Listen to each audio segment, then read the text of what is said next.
धन्वंतरी पूजन का करावे? भगवान धन्वंतरी कोण आहेत?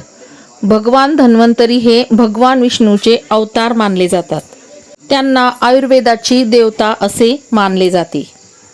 धन्वंतरीची कथा. समुद्र मंथनासह अजून एक कथा सांगितली जाते. काशीचे राजवंशज धन्व नामक राजा अब्जदेवांचे उपासक होते. अब्जदेवांना प्रसन्न करून घेतले. वरदान स्वरूपात धन्वंतरी नामक पुत्राची त्यांनी प्राप्ती केली असे म्हणतात. या कथेचा उल्लेख ब्रह्मपुराणात आहे. समुद्र मंथनातून प्रकट झालेले धन्वंतरी तो त्यांचा दुसरा जन्म होता अशी मान्यता असल्याचे सांगितले जाते. धन्वंतरीच्या जन्माबाबत अनेक कथा पुराण प्राचीन ग्रंथात आढळून येतात.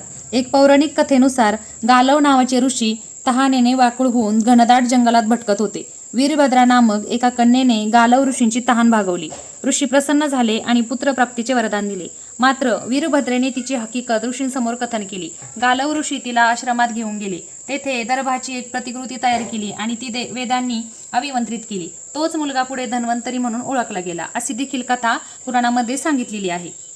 आणि दुसरी कथा अशी आहे, समुद्र मंथनाच्या वेळी ते अमृत कुंभ हातात घेऊन प्रकट झाले म्हणून त्यांना अमृताचे देव असेही म्हणतात.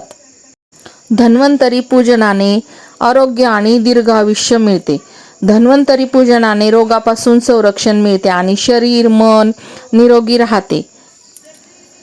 आयुर्वेद आणि वैद्यक क्षेत्रातल्या लोकांसाठी हा विशेष दिवस मानला जातो.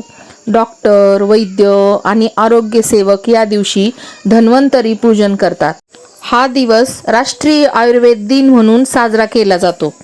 तर या दिवशी आपण पूजेमध्ये तुळस, आलं, कोरफड आणि आयुर्वेदिक वनस्पतींची पूजा करत असतो आणि तसंच धनधान्यांचीही पूजा करत असतो. आपल्याकडे असलेल्या पैशांची, सोन्याची पूजा करत असतो आणि धनाचा गुळाचा नैवेद्य दाखवून आपण ही पूजा पूर्ण करत असतो.